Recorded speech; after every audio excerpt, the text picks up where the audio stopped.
Salut à tous et bienvenue pour un début de Giro avec la Lotto Soudal.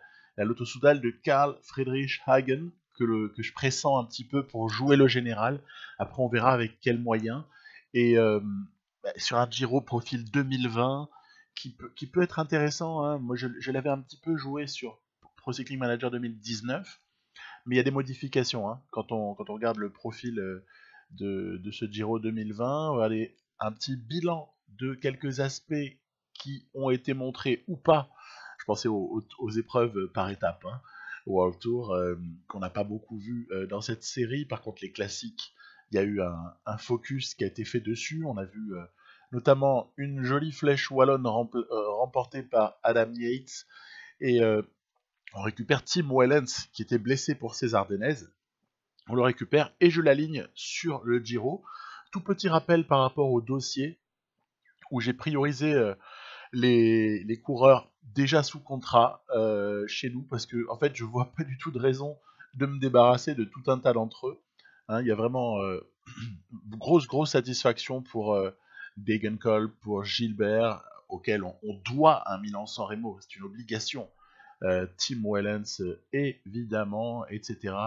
Donc à partir de là, il n'y a pas de grosse discussion, si ce n'est l'acquisition ou pas d'un de plus, d'un Charman, etc., etc. Mais ça, on en parlera plus tard.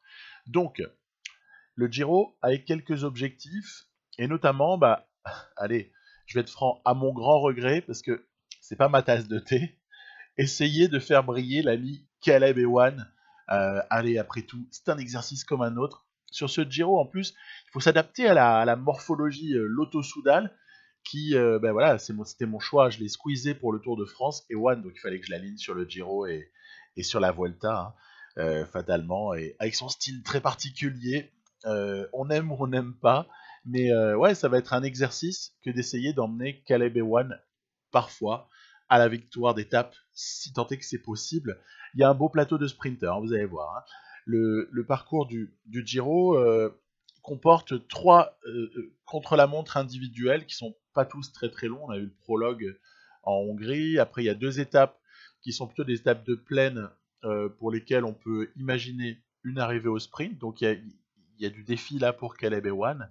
L'étape 4, eh bien, ce type de boss à l'arrivée n'est pas quelque chose que j'affectionne tout particulièrement, mais on verra bien. Étape 5, au sommet de l'Etna, là, il y a un vrai rendez-vous. Hein. L'étape 6, elle peut aussi donner lieu à des scénarios intéressants. On va voir ça juste après. Étape 7 peut faire très mal, parce que la montée est terrible avant la légère descente vers l'arrivée. Un petit peu de calme à l'étape 8, ainsi qu'à l'étape 9, parce qu'au fond, c'est accidenté, mais ça n'est pas non plus ingérable. L'étape 10 peut par contre permettre à Tim Wellens, par exemple, de s'en sortir. On pourra regarder ça. Encore une étape pour les sprinters à l'étape 11, ou pour les échappés. Étape 12, là aussi, profil propice, mais quand même pas mal de replats avant l'arrivée. Étape 13, ouais, ça peut se jouer au sprint. Attention, étape 14, il y a un CLM individuel là qui est intéressant de 33 km, il peut faire très mal celui-là dans le classement définitif. 15e étape, une sale arrivée au sommet pour nous. Espérons avoir de la chance avec Hagen. Pour l'étape 16, allez, à la limite, un petit circuit final, bon, peut éventuellement se jouer. Étape 17, elle est là encore, bon, on va en reparler, mais oh là là là, étape 18. Il y a un bouquet final dans ce Giro qui est assez exceptionnel. En fait, la dernière semaine va être phénoménale, hein. Ici, une étape de 250 bornes de plat, bon, a priori, plutôt pour les sprinters, c'est la dernière en plus qui peut leur être accessible. Et bonjour l'étape 20, exceptionnel école de l'Aniel et tout, enfin voilà. Et un petit CLM individuel pour terminer. Donc voilà, il y a quelques opportunités pour essayer de mettre notre train Lotto Soudal en place. Il y a quelques opportunités pour essayer de faire s'échapper Thomas de Ghent, puisque c'est forcément un objectif à partir du moment où on l'a dans l'équipe, que de le faire briller.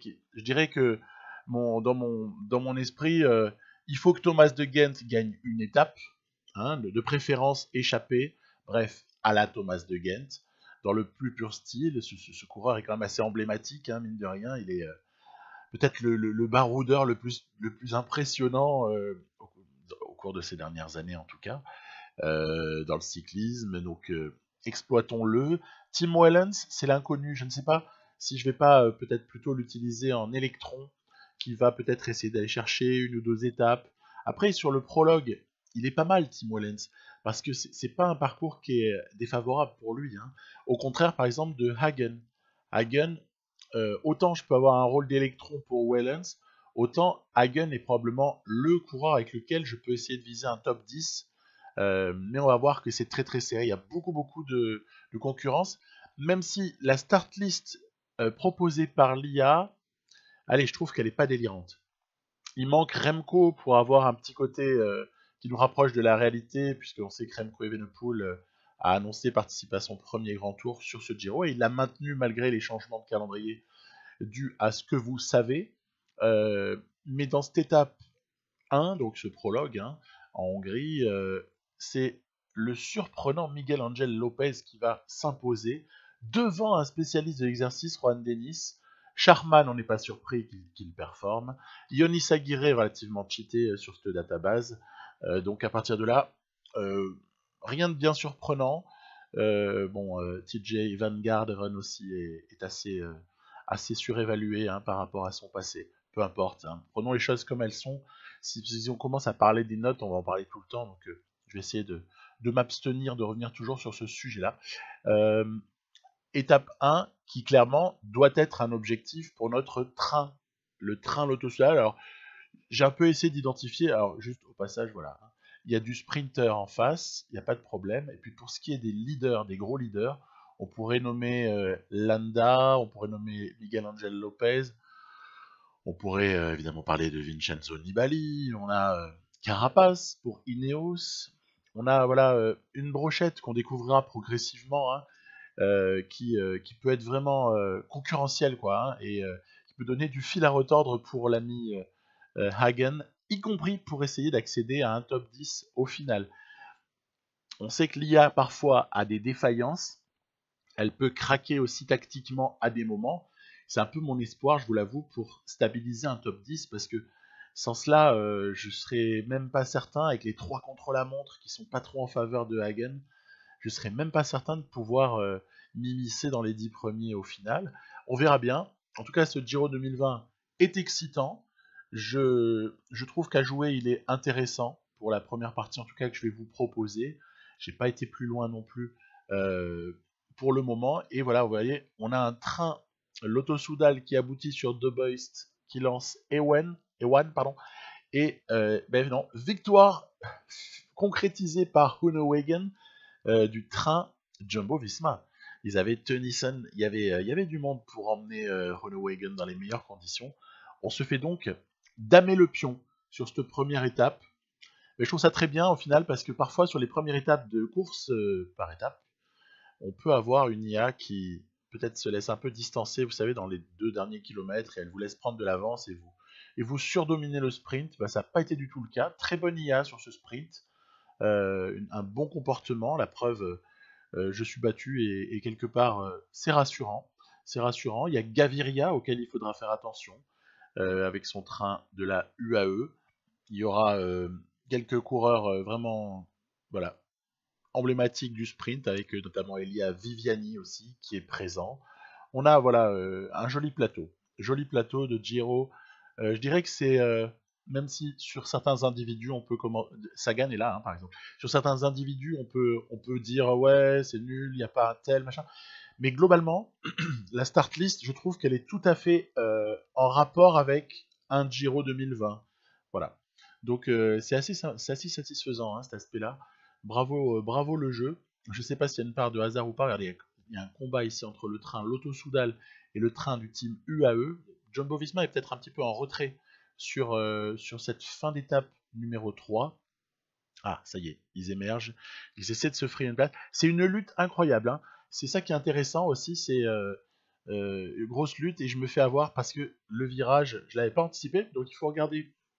M'a-t-on dit, des gens très, très connaisseurs m'ont dit qu'il fallait que j'aille reconnaître les arrivées pendant le début de la course, par exemple, en changeant de caméra, etc. Donc je relaye l'info pour les gens qui, comme moi, se feraient parfois avoir par un virage dans le final qui modifie, je dirais, qui modifie le moment où il faut déclencher le sprint, en fait. Voilà.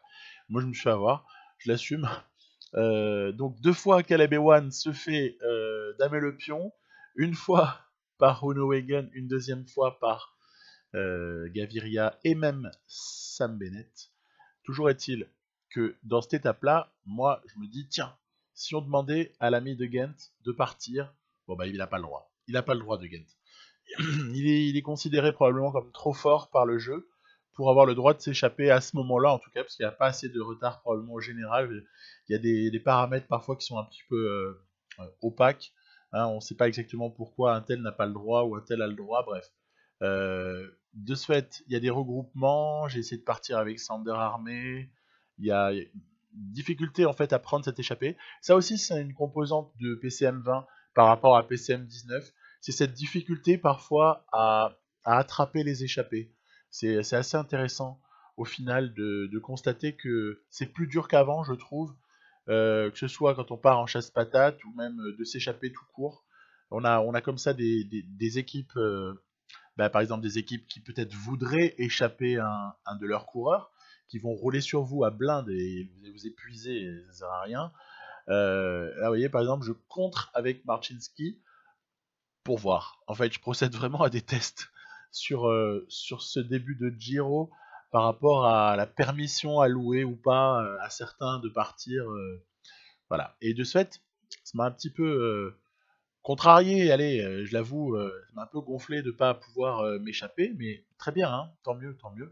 De ce fait, je me suis décidé, c'est une étape courte, hein, je me suis décidé à rouler très fort, puisque en fait on en a les moyens hein, sur ce Giro. L'équipe Lotto Soudal manque peut-être de qualité en montagne, quoique le soutien de Armé, le soutien de Wellens, le soutien de De Gent peut s'avérer précieux pour un Karl Friedrich Hagen qui est loin d'être ridicule. Donc dire qu'on est nul en montagne, ce serait faux. On a des qualités à faire valoir. Maintenant, c'est pas la qualité première de cette équipe. C'est plutôt ouais, le côté rouleur, le côté baroudeur à la limite pour quelques éléments. On a aussi Hansen qui correspond un petit peu à ce profil. De Beust est intéressant. Enfin, il y a des tas de coureurs qui sont vraiment intéressants. Là, vous voyez, par exemple, j'ai choisi de faire rouler Caleb Ewan parce que je pense que l'arrivée n'est pas pour lui, mais peut-être plutôt pour, en tout cas, en espérant, Tim Wellens, peut-être. Donc, je vais tenter le coup avec Wellens en essayant de le mettre sur orbite, mais tout en gardant aussi la possibilité pour Hagen de ne pas concéder de temps, même si c'est pas non plus une arrivée trop pour lui, et plus pour Puncher. Allez, c'est parti. Tim Wellens qui va tenter de s'imposer sur cette étape 4 du Giro. Et vous voyez, ah là là, ça c'est la magie de pas faire pause. J'ai eu un effort curseur sur ce coup-là qui était trop intense dès le départ, ce qui m'a vidé la barre un peu trop rapidement et empêché de terminer sur l'élan, ce qui fait qu'on se fait damer le pion par Miguel Angel Lopez. Je vous avoue que sur le réalisme, j'aurais préféré me faire avoir par Woods, Simon Yates ou Sharman, vous voyez. Lopez qui s'impose sur ça, je trouve ça quand même un peu... ouais, bon, bref. On s'intéresse maintenant à l'étape 5. L'étape 5, c'est quand même le premier gros rendez-vous de ce Giro au niveau de la bataille en montagne. Hein, et même si on sait que l'Etna possède on va dire des caractéristiques qui sont assez... c'est assez abordable. L'Etna est assez abordable par rapport à d'autres ascensions qui seront présentes sur ce Giro. Ce qui est à noter sur l'Etna, c'est une longue première partie sur laquelle les pourcentages ne sont pas ignobles, et par contre des rampes finales qui sont, elles, par contre, oui, avec plus de pourcentage et qui peuvent peut-être créer des différences aussi. Donc j'ai de la réticence, pour être transparent, j'ai de la réticence à envoyer Thomas de Gent, parce que je ne crois pas trop en le fait qu'une échappée puisse vraiment prendre du champ. C'est pour ça qu'en fait j'ai choisi d'envoyer Sander Armé. Je me suis dit, écoute, au pire tu perds moins, parce que De Gent peut être un vrai soutien pour Hagen sur cette étape-là. Pour ça je me suis dit, tu perds moins si jamais tu tu consommes trop. Tiens, chute de certains là. Masnada, Omen, ils seront ramenés par leurs équipiers un petit peu plus tard.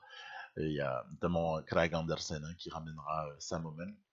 Je me suis dit, voilà, si tu perds armé, entre guillemets, tu le grilles, eh ben, c'est quand même moins grave que de Ghent pour une question de soutien à Karl Friedrich Hagen, hein, tout simplement. Voilà. Donc, l'échappée avec Sander Armé notamment, David Villela, on a comme ça quelques coureurs intéressants, Nathaniel Beran, etc. Euh, prend du champ, il y a une jolie avance hein, quand même qui se constitue au fil du temps, ce qui fait que on va arriver dans l'approche, on va dire, l'approche de la montée finale vers le sommet de l'Etna, qui peut-être peut nous laisser espérer une victoire d'étape pour les échappés. Ça peut on peut y penser. Plus de 5 minutes à ce stade-là, on peut se dire, ah, il y a peut-être quelque chose à faire pour Sander Armé, mais tout en sachant quand même que tout va dépendre de l'accélération du peloton ou pas dans cette montée, dans cette ascension. Et donc, malheureusement, je m'occupais de l'avant et j'ai un peu été négligent envers le placement en début d'ascension, le placement de Tim Wellens. Ce qui fait que Tim Wellens va perdre de l'énergie pour pas grand chose. Mais en même temps, je suis pas seul responsable. En fait, Wellens a vraiment eu tendance à se laisser beaucoup laisser glisser vers l'arrière du peloton. Puis alors, il y a toujours ce scénario, cette espèce de cercle vicieux à ce stade-là, c'est-à-dire que vous ne cessez de reprendre des coureurs qui sont en train de lâcher. De ce fait, vous avez tout le temps des trous à boucher, et c'est un véritable calvaire. C'est un véritable calvaire à ce stade-là. Hagen, vous voyez, lui, il a une position raisonnable. Il est 15-20e position, il est protégé par Armé, qui entre-temps a été évidemment repris parce que l'accélération du groupe de favoris a été somptueuse. Regardez-moi ça, Lopez, Yates, Carapace, Higuita sont déjà avec un petit peu d'avance. Moi, j'ai choisi de pas répliquer, j'ai pas les moyens. J'ai pas les moyens de répliquer à ces accélérations. Yates, de regarder sa note d'accélération. Charman, c'est pareil. Lopez, c'est Superman. Bah oui, d'ailleurs. Hein. Mais voilà, donc Wellen se retrouve dans un groupe, mine de rien, pas dégueulasse. Hein. On aperçoit de très bons coureurs dedans, et pourtant. Donc il va évidemment perdre beaucoup de temps. Donc il y aura probablement jamais de maillot rose pour Tim Wellens. Et du côté de Hagen, protégé par De Gent, on a moyen d'aller boucher un petit peu des écarts là. On voit que Lopez et Yates ont du mal, même s'ils vont sûrement jouer la victoire d'étape à deux. Et regardez, voilà, par exemple, on a moyen ici, hop là, de reprendre Carapace, de reprendre Higuita. Et donc c'est assez intéressant. Hein. C'est intéressant parce qu'au final, Hagen a de vrais moyens avec sa forme du jour qui est excellente pour faire une petite différence sur certains. Oh, David Deville l'a rescapé de l'échappée, lui. Hein. Il a fait une super course hein, qui voilà, va se battre avec Hagen pour essayer de jouer le podium. D'ailleurs, ça va être pour Villela, le podium de l'étape. Hagen 4ème avec un petit peu de temps gagné sur Carapace, sur Higuita. Donc d'autres qui perdent beaucoup déjà. Hein. On pense à Richie Porte, on pense Nibali aussi qui a perdu du champ, Mikel Landa même qui perd c'est des mauvaises opérations hein, pour certains au classement général, mais voilà. À suivre, hein, parce qu'il y aura tellement d'arrivées au sommet, comme je vous l'ai montré au début, là, que on va pas tirer de grosses conclusions immédiates de cette étape 5, mais quand même, elle a donné une tendance, c'est que Miguel Angel Lopez et Simon Yates paraissent totalement au-dessus du lot, et que la victoire finale de ce Giro, on le sait déjà, en fait, risque de se jouer entre ces deux-là. Donc, pour Hagen, les espoirs peuvent se situer entre 3e dans le meilleur des mondes, et malheureusement 12e parce qu'à un moment donné il serait pénalisé par exemple par ses caractéristiques contre la montre. Vous avez vu qui est parti dans cette étape 6, elle est pour lui, non, on est d'accord? Surtout qu'on a fait chou blanc sur les 5 premières, alors l'étape 1 je m'en veux pas, l'étape 2 et 3 je m'en veux un peu, et l'étape 4 et 5, je m'en veux pour Wellens à l'étape 4, hein. Et par contre pour l'étape 5, non, on n'avait pas la victoire au bout à portée de fusil, c'était pas du tout pour nous quoi. Donc échappée intéressante dans laquelle Thomas de Gent ne va pas s'économiser. Parce que, connaissant un petit peu le comportement de l'IA sur les débuts de Grand Tour, ouais, je vais quand même faire les points, on sait jamais. On sait jamais. S'il y a le maillot Azzurro à aller chercher, peut-être, mais je penserais presque plus à Wellens pour ce maillot-là, mais bon, bref, à voir. En tout cas, on va pas cracher dessus, hein, parce que ça peut faire partie de nos objectifs avec cette équipe. Je connais l'IA, en tout cas, je pense la connaître, et je sais à quel point elle va être combative, et elle ne laissera pas facilement la victoire d'étape aux échappés sur ce coup-là. La preuve, vous voyez comme ça, ils ont récupéré beaucoup de temps sur cette échappée, ça roule pas mal, c'est UAE qui roule, ça va être par exemple Bora Hansgrohe aussi pour le compte de Peter Sagan. Y a comme ça des équipes qui vont se montrer assez agressives. Vous voyez ici McCarthy pour le compte de la Bora Hansgrohe. C'est là en fait que tout se joue. C'est ici. Parce qu'en fait, l'avance est en train de dégringoler. Hein, et c'est là qu'il faut envoyer beaucoup de braquets si on veut avoir un espoir. L'espoir, il est aussi basé sur le fait que les deux compagnons d'échappée de Ghent ne sont pas réellement des coureurs à la hauteur de Thomas de Ghent. Accélère ici pour voir s'ils sont capables de suivre. Ils sont pas à la hauteur de Ghent, évidemment. Je ne vais pas vous faire croire que c'est une lutte d'égal à égal. Regardez ici maintenant, c'est AG2R la mondiale qui prend le relais de d'autres équipes pour rouler très fort. Donc, ce que je sais, c'est qu'il faut à un moment donné décourager le peloton à l'arrière et donc rouler à blinde si on veut avoir une petite chance. Et il semblerait que là, dans un troisième temps même, De Ghent ait découragé le peloton et notamment les nombreux équipiers des équipes de sprinters de poursuivre cette chasse à l'échappée. Et du coup, là, à ce stade, je me dis, punaise, c'est jouable. En fait, on va peut-être réussir à résister en plus. Les deux autres sont en défaillance, c'est le moment pour y aller, même s'il nous reste pas grand-chose. C'est le moment pour y aller et essayer de tenir bon jusqu'à la ligne. Après tout, elle n'est pas très loin. Et là, on va faire appel aux capacités surhumaines de l'ami de Ghent pour ce qui est de résister à un retour. Résister aussi, bon là, sur le plat, il les mange, hein, les deux autres, il n'y a pas photo. Hein. Et surtout résister au retour des sprinters, hein, parce qu'attention, et ça va être chose faite. Donc on va aller chercher cette victoire sur l'étape 6. Elle n'a pas été facile à obtenir, je peux vous le dire. Il aura vraiment fallu user et abuser des qualités de Ghent, mais déjà au moins ça fait un objectif de rempli. La victoire de Thomas de Ghent était essentielle, et derrière évidemment je n'ai pas sprinté par souci de surtout éviter de ramener le peloton au cas où ça tournerait vinaigre. Ce serait quand même dommage de casser le travail de Ghent. Étape 7, allons-y. Rien qu'à voir le profil, 212 km avec ce type de profil accidenté, très accidenté, avec une très jolie ascension, juste avant la descente finale. Rien qu'à voir ce profil et rien qu'à avoir joué cette étape, j'ai juste hâte de la voir en vrai. Parce que je l'ai trouvé vraiment waouh, elle est costaud, hein. Elle est vraiment costaud cette étape. Je sais pas comment est-ce qu'un scénario de course pourra se décanter. Qu'est-ce qui se passera vraiment? Bon, voilà, hein, j'ai pas de boule de cristal. Par contre, ce que je peux vous dire, c'est que j'ai envoyé De Ghent à l'avant. Il est en compagnie de 3 Sunweb, des gens qu'on connaît bien. Hein. J'en ai usé et abusé justement sur un Giro, notamment Power, notamment Hindley, et ils sont dans l'échappée. Et ben oui, j'ai envoyé De Ghent, bien sûr. Peut-être pas pour gagner cette fois-ci, peut-être davantage pour essayer de positionner un très bon coureur à l'avant. Il n'a pas une note de montagne considérable, mais quand même, il y a des choses à faire avec lui pour ce qui est peut-être de venir en aide à Hagen au moment où il le faudra. On peut se demander un petit peu quelle est la chance de l'échapper en fait sur une telle étape. Par moment, l'IA roule. Vous voyez, ce passage-là, mine de rien, il est difficile et douloureux. Et c'est pas du tout du plat. Hein. C'est très accidenté. Honnêtement, elle a vraiment fait souffrir hein, cette étape. Hein. Je vous dis, le peloton, il va exploser parce que, évidemment, plus on avance dans l'étape, plus ça va rouler. Les équipiers vont se mettre minables.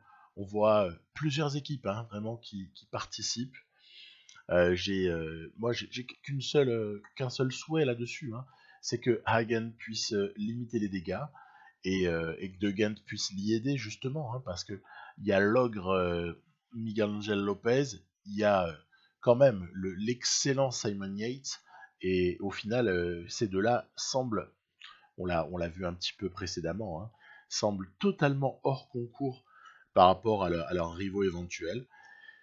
Quid des Nibali, quid de Landa aussi, Carapace.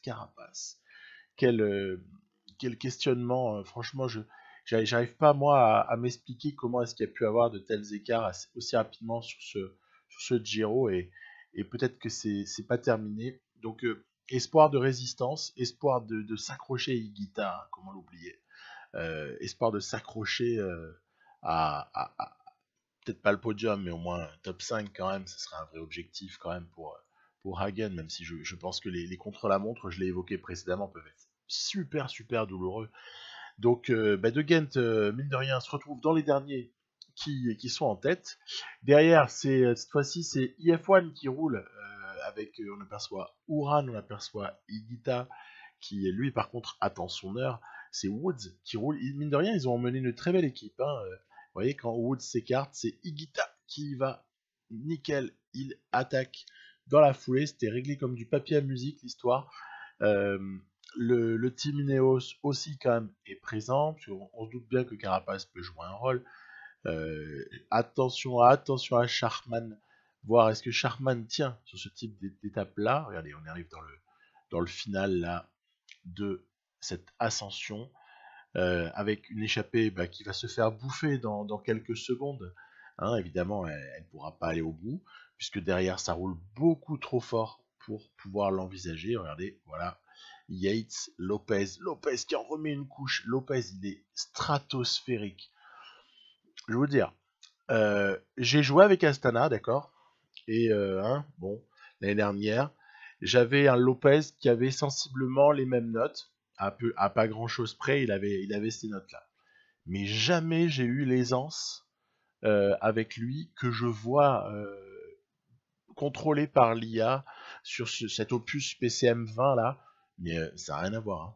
C'est pas le même Lopez, hein. C'est un monstre, J'ai l'impression de voir Bernal en vérité. Bon, à suivre, hein. Donc Solaire est présent, tiens, Higuita, on aperçoit Carapace, Landa, Hagen. Voilà, ce sont les derniers résistants. Regardez, il en remet une couche, Lopez, pour distancer Simon Yates. Moi, ce que j'ai essayé de faire, et on aperçoit Sam Omen aussi qui revient là dans la roue, ce que j'ai essayé de faire, c'est juste d'économiser. Vous voyez, je veux garder un petit peu de barre rouge. Ça sert à rien que je mène ce groupe, puisque à l'heure actuelle, notre seule ambition, c'est troisième. En fait, on peut pas faire mieux que troisième. Je n'arriverai pas à taper Yates, qui est meilleur en plus en CLM, etc.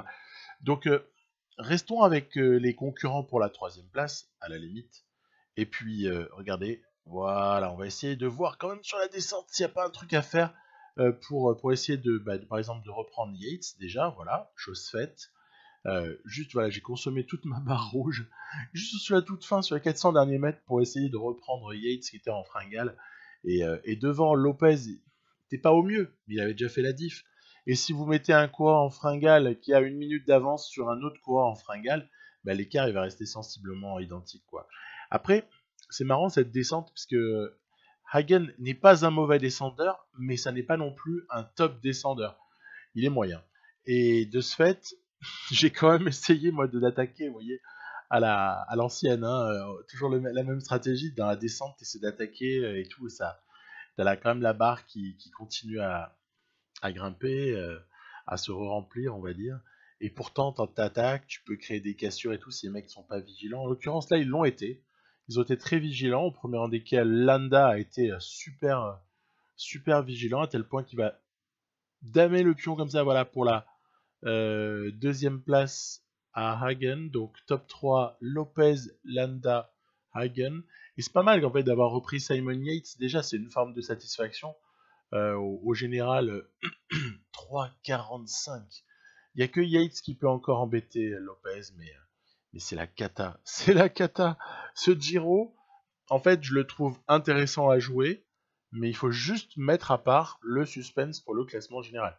Parce qu'on a un Miguel Angel Lopez qui marche sur l'eau, il est juste stratosphérique, et puis derrière, il y a des gens qui se battent pour des accessites. Alors nous, ce qu'on va faire, c'est qu'on va notamment se battre pour des victoires d'étape. Voilà, tout bêtement. Et j'ai là un joli défi sur cette étape numéro 8, puisque bah, il faut de nouveau jouer le petit jeu des trains et essayer de voir de quelle manière est-ce qu'on pourrait mettre l'ami Ewan dans la meilleure position possible pour essayer de battre Gaviria et Honowagen par exemple. L'échappée n'est pas crédible, même s'il y a Jürgen Rollins, on aime beaucoup Rollins, mais ça ira pas au bout. Ça ira pas au bout, c'est impossible, ça roule trop fort et devant il n'y a pas assez de potentiel pour s'entraider. Et vous voyez, je vais préparer mon train très longtemps à l'avance, à tel point que j'ai relâché un petit peu avant de revenir. Sinon, j'étais en train de fatiguer mes gars. J'ai utilisé Hansen puis De Gent. On a De Beust normalement qui est toujours dans la mission de lancer Caleb Ewan.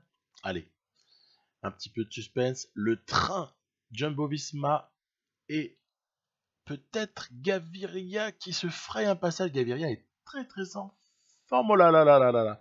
On s'est encore fait avoir. Donc ça fait 3 fois que je me fais avoir. Que mon Caleb Ewan, là, il fait top 3. Il n'arrive pas à en claquer une. Voilà. Je sais pas quoi dire. Sur celui-là, je pense pas avoir spécialement mal joué. Sur les deux autres, peut-être c'était un peu moins bien, mais ouais, j'arrive pas. C'est paradoxal parce que je pourrais peut-être gagner un sprint avec, je sais pas, un type qui a 78 ou 79, et là je me retrouve avec une Rolls-Royce du sprint. je, j'échoue, j'échoue 3 fois pour gagner l'étape. C'est assez troublant. Moi, ça me trouble. Mais bon, voilà, on va pas s'arrêter là. De toute façon, il y a toujours l'étape d'après et la course d'après. Et quelque part, pas commencer à pleurnicher sur ces choses-là. Wellens a tenté sa chance après que De Gent ait tenté la sienne. Parce que sur cette étape 9, j'ai envie de faire parler la corde, la corde échappée, l'auto-soudal. Puisque c'est quand même une des grosses forces de cette équipe, hein, si on regarde bien. Cette équipe, elle possède plusieurs coureurs qui sont à même de s'échapper et qui n'ont pas zéro chance à chaque fois d'aboutir lorsqu'ils s'échappent, même sur des étapes comme celle-ci, a priori réservées aux sprinters, hein, très clairement.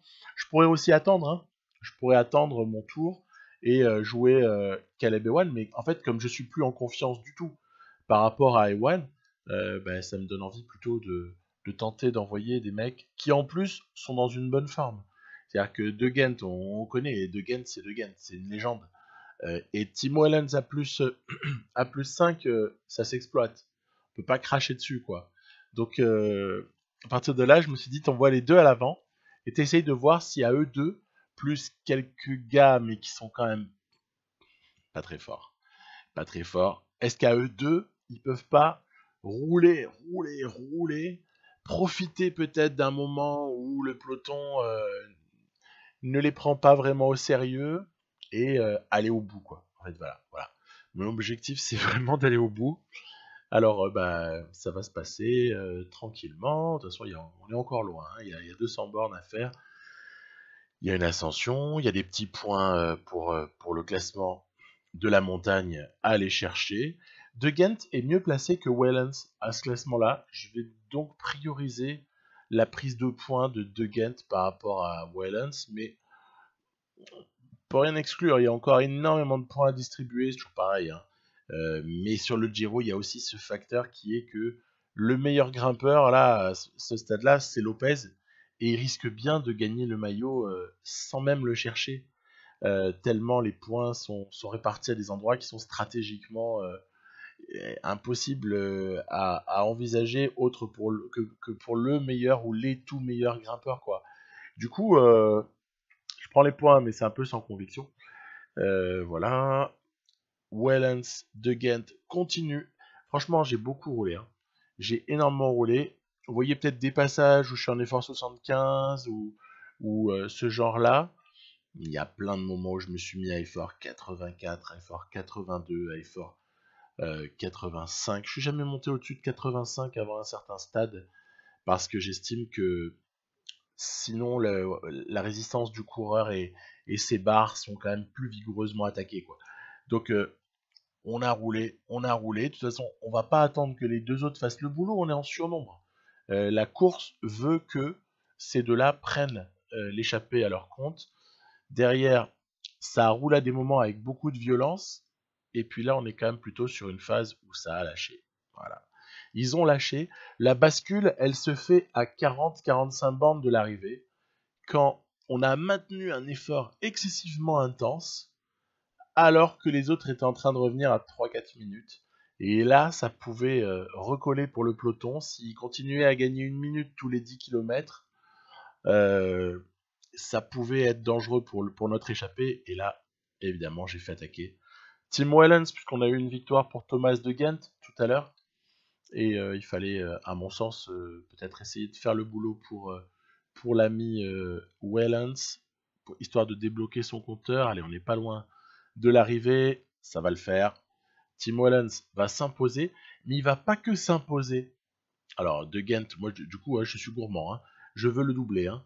Je veux la deuxième place pour De Ghent. Alors, je sais si De Ghent n'est pas super rapide au sprint, mais il va quand même la prendre, ce qui est toujours excellent. Petit doublé Lotto Soudal en passant. Mais la double affaire, elle n'est pas à ce niveau-là. Elle est au niveau de la récupération de temps au classement. Quand vous allez voir le classement général, vous allez halluciner. Wellens possédait 9 minutes et quelques de retard sur Lopez au début de cette étape. Eh bien, 5 minutes et quelques, plus 10 secondes de bonif. On va retrouver un Wellens au soir de l'étape 9 qui est voilà, top 4. Il est revenu à 4,02. Au final, excellente affaire. Et si on avait un Wellens qui a plein de plus 4 et de plus 5 et qui se stabilisait, sait-on jamais. Si on avait une double menace à exercer à un moment donné et qu'on arrivait à faire un sale coup à Astana, non, allez, faut pas rêver, je m'emporte. Je m'emporte, mais ça c'est la passion, ça. Donc, en tout cas, la victoire, elle est là. On a atteint des objectifs. Ça fait déjà plaisir. Les vainqueurs d'étape, ma foi, ont plutôt un joli pédigré, hein. Quand vous regardez les noms des mecs qui ont gagné des étapes jusque-là, c'est pas des perdreaux de l'année. Et ce Giro m'excite, je vous l'avoue. Je le trouvais extrêmement intéressant. Et je suis pas prêt de manquer de motivation pour l'avancer. Voilà, je vous dis à très bientôt. Pour la suite, portez-vous bien, bye bye.